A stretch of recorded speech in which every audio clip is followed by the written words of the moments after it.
Oi gente, bem-vindos para a segunda parte do vídeo Racional versus Emocional.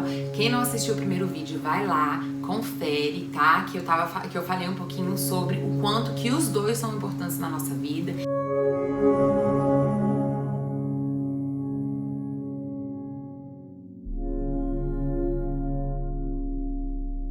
Existe muito esse debate, né, sobre ser mais racional, ser mais emocional, o que é melhor. E eu explico bastante no primeiro vídeo sobre o quanto que o melhor e o saudável é os dois, né? É realmente a gente viver as duas instâncias da nossa humanidade, que cada um tem a sua serventia, cada um tem a sua necessidade e a sua utilidade na vida.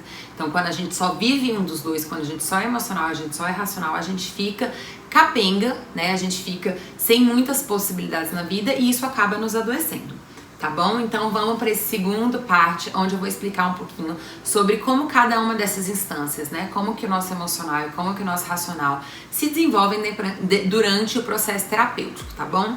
Então, quando a gente entra na terapia, a gente acaba tentando entender a nossa história de vida, porque a gente vem com uma demanda, né? A gente vem com uma dor, a gente vem ali com uma dificuldade, e aí a gente junto com o terapeuta vai, porque é um processo mais profundo, né? Não é um processo só de paliativo e superficial, de tentar resolver isso que tá acontecendo aqui agora, mas de tentar compreender como que você chegou nessa situação, né? E por que você tem dificuldade de resolver ela na sua vida. E a gente só vai encontrar essas respostas, gente, entendendo a nossa história de vida, entendendo o que a gente foi reforçado, o que a gente foi reprimido e etc.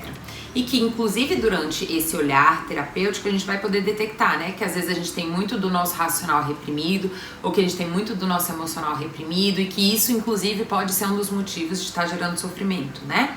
Então, o que acontece? A gente começa a trabalhar a nossa história de vida. A nossa história de vida vai ajudar a gente a ter um autoconhecimento. O autoconhecimento, ele acontece muito em âmbito racional, ou seja, a gente começa a entender logicamente o que aconteceu com a gente. Ah, então, essa referência, ou seja, o fato de eu ter uma mãe assim, ou então, essa situação, o fato de eu ter um pai que me abandonou, ou então, essa situação, o fato de eu ter uma irmã doente. Enfim, isso então gerou tal impacto em mim, gerou tal responsabilidade, gerou tal dor, tal carência. Então a gente vai entendendo logicamente o nosso processo a partir da nossa história de vida. É claro que isso já vai mexendo com o nosso emocional, né? Então a gente entra em contato com dores, com tristezas, com raivas, né? É natural que isso aconteça porque a gente vai entendendo que aquelas situações geraram traumas e dores e faltas na gente e que muitas vezes foram injustas, etc. Só que nesse primeiro momento existe todo um desenvolvimento racional. Por quê? Porque o nosso racional ele precisa apenas de lógica. É só aquilo fazer lógica na nossa vida que a gente já captou, né? A gente já tem insights a partir do racional. O que acontece? A nossa emoção, o nosso emocional, ele já é um pouco diferente. A gente desenvolver o nosso emocional demanda muito de experiências, de vivências. Então, quando a gente vive uma coisa nova, é que a gente vai conseguir sentir aquilo de forma diferente. Então, por exemplo, eu entendo que eu sou uma pessoa muito crítica, né? Porque eu vivia num lar muito crítico e que eu aprendi que eu só poderia me proteger também sendo muito crítica, né? Então, eu vou pra vida. E aí eu entendo isso na minha história de vida, eu entendo isso logicamente dentro do meu processo terapêutico. E aí, eu falo, não, eu vejo que as consequências de ser uma pessoa muito crítica é as pessoas se distanciarem, eu não viver muito do afeto, eu sempre ficar muito ligado no errado. Então eu quero reconstruir isso na minha vida. A gente não vai abrir mão, né, gente? Fiona, você é lugar de se dar banho? Tadinho. A gente não vai abrir mão, né, gente, de uma coisa que bem ou mal ajudou a gente a sobreviver só pela lógica, só por ter entendido aquilo. Então é muito comum dentro do processo terapêutico que a gente já tenha muita consciência, mas de que a gente ainda deslize um pouco nas nossas atitudes, que a gente ainda tenha dificuldade. Então eu já tenho consciência de que ser crítico não me faz bem, né? E que ser crítico me gera coisas ruins. Mas ter uma postura afetuosa, né, vai demandar de mim novas experiências. Então existe todo um processo. onde vai existir um momento onde as pessoas podem ficar um pouco angustiadas e até um pouco persecutórias, né? Ai, mas por que eu ainda tô fazendo isso? Eu já sei que isso não é bom, por que eu ainda... Porque existe um processo, a gente precisa da experiência, da vivência, para que o nosso emocional se sinta confortável com uma nova possibilidade.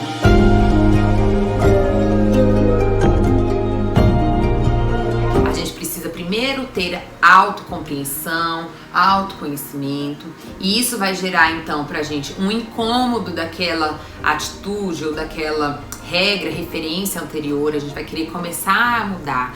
E aí essa empatia e essa autoempatia e esse incômodo vai fazer a gente começar a experimentar coisas novas, e é nessa experiência, nessa vivência, onde a gente vai começar a perceber: ah não, mas tem pessoas que também são afetuosas, ou tem circunstâncias que isso é bem-vindo, ou tá vendo, assim dá certo, que a gente vai começar então a trazer o nosso emocional a ficar mais equivalente, né, equilibrado, sincronizado com o nosso racional, tá? Então, assim, a gente precisa ter paciência e persistência dentro do processo terapêutico para que o nosso emocional experimente novas possibilidades. A partir, né, do nosso racional, a gente se coloca em novas possibilidades, né, e aí a gente vai desenvolvendo. A gente até fala dentro do processo terapêutico que às vezes a gente vai tomar novas atitudes, não porque a gente já se sente confortável, eu já me sinto super confortável nessa situação. Não, às vezes a gente ainda vai sentir muito medo, mas como a gente já entende racionalmente que a gente quer viver de uma nova forma, a gente vai lá e faz mesmo com medo. Então é uma coisa que eu sempre falo muito nos vídeos, né? Faça a primeira vez, a primeira atitude, a primeira experiência, ela ainda vai acontecer, né? Às vezes com culpa. Sou uma pessoa hiper salvadora, né? Que faz tudo pelo outro, super protetora. E aí eu vejo que isso é destrutivo. E a primeira vez que eu vou falar um não, eu vou fazer isso com culpa. Se eu for esperar eu passar e não sentir mais culpa pra ter uma atitude, eu nunca vou fazer. Porque quando é que minha culpa passa? Quando eu começo a experimentar e vejo que tá tudo bem, que eu vou ser amada e que eu mereço ser amada, mesmo quando eu não sou útil ao outro, né? Quando eu abaixo a guarda e não sou mais crítica e sou afetuosa e sinto que as pessoas também vão ser afetuosas comigo, aí eu entendo que eu não preciso mais ficar sendo crítica e me protegendo pela perseguição e pela desqualificação do outro, de que eu posso receber afeto. Então o nosso processo emocional, gente, às vezes ele vai ser um pouquinho mais devagar do que o nosso processo racional, porque ele precisa de experiências, de novas vivências, de novas possibilidades, né? Onde a gente se sinta seguro para ir abrir mão daquele padrão antigo e viver esse novo, tá bom? Então, quando a gente fala assim sobre um novo projeto, sobre uma nova situação, muitas vezes as pessoas me mandam mensagem: Adri, eu tenho medo de me relacionar e etc.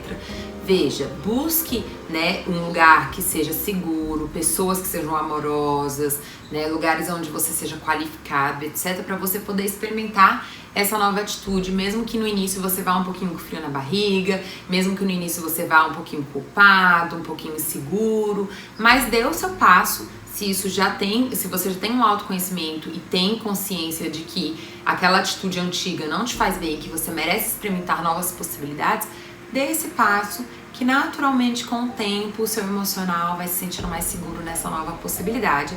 Então é o que eu sempre falo: paciência e persistência para que as coisas realmente possam ter chance de mudar e se concretizar na nossa vida.